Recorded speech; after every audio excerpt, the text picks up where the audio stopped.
Opinion Nation, why is it so hard to date in America? I can tell you how Amanda Burnett would answer that question. She got an itemized invoice from a disgruntled date for $39.52. It even includes postal charges, 47 cents. The sender of that invoice, a young man, upset when Amanda did not call or text him back after a less than thrilling date at an Indiana brewery. Dating in 2018 stinks. In fact, the state of romance in America is sad, sad, sad. According to Pew, most single people are not actively looking for romantic partners. 36% said they had been on no dates in the past 3 months. 13% had been on a single date. Yet most people are looking for love. Why is it so hard? Maybe it is the expense. The website Refinery29 had a male reader keep track of how much he spent on 14 dates over 30 days. Date 1, wine bar, 91 bucks. Date 2, bar, 40 bucks. Date 3, dinner and drinks, 70 bucks. Date 4, and so he had the dinner ingredients and he cooked at home and his date paid half, that cost 40 bucks. 4 dates, $241 in just 1 week. When all was said and done, this gentleman spent $665 on 14 dates in a month's time. Expensive, yes. But it's got to be worth it, right? Opinion Nation, why is it so hard to date in America? Please comment on my Facebook page and on my Twitter feed and join the conversation with my guests. Entertainment journalist and pop culture expert, Jawn Murray. And here with me, certified dating coach, Damona Hoffman. Welcome to both of you. Thank you. Oh, where to start? Jawn, I'll start with you since you're a guy.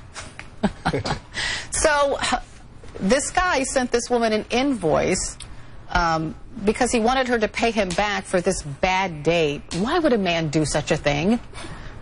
Well, listen, Carol, I'm a good old country boy. You know, I'm born in Virginia. They say Virginia is for lovers. So I'm into chivalry and more traditional aspects of dating. I believe in a man picking up the check and open the doors, all of that stuff. But this story has liberated me. This man and his model, I feel free. Like, if I want to treat women equally, you know, either we're going to go Dutch, or if she decides to ghost me like this woman did him, I think I'm going to follow suit and send her invoice as well.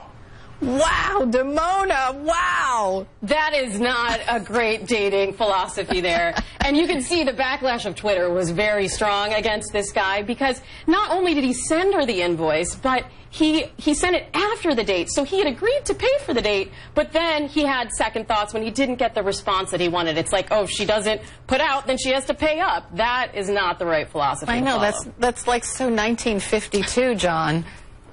Look, I was once hosting a red carpet special for Epics, and for Chris Rock's Top 5. It was November 2014, and Gayle King promised that she would go on a lunch date with me. She has been ghosting me ever since. I'm thinking I'm going to send her an invoice for the lunch that we didn't have, that I wanted to have. I'm telling you, men, be enlightened, be reformed. This guy has given us the template to move forward in the dating world. Okay, I want to get serious for just a second because, you know, that Pew Research study was disturbing. I mean, single people aren't even interested in dating. It's crazy. Let me go back to my statistics. Oh, I can't find them. Well, I think people are interested in dating, but it's just that the mode has changed, and now most people are dating online, and with the swipe apps, there's just so much activity that people are getting overwhelmed. But I think everyone still does want that connection, and the people that are looking to really make that connection are able to connect online, and there's so many more options today than just traditional avenues of meeting. Well, that's absolutely true, but how do you explain these statistics now that I have found them? Like 36% say they had not been on a single date in the past 3 months. Jawn, 36. Have you been on a date in the past 3 months, Jawn? Carol, talking about this, going on these dates, is you're getting me hot and bothered. I'm getting sweaty, Carol. Listen, it's too expensive to date. Why date when you could just FaceTime from home, you know, in basketball shorts and a tank top while eating a snack? It's so less expensive that way. And we're all working too hard. It's too busy to date. It costs too much money. Like, just talk to somebody on your screen and have a good time.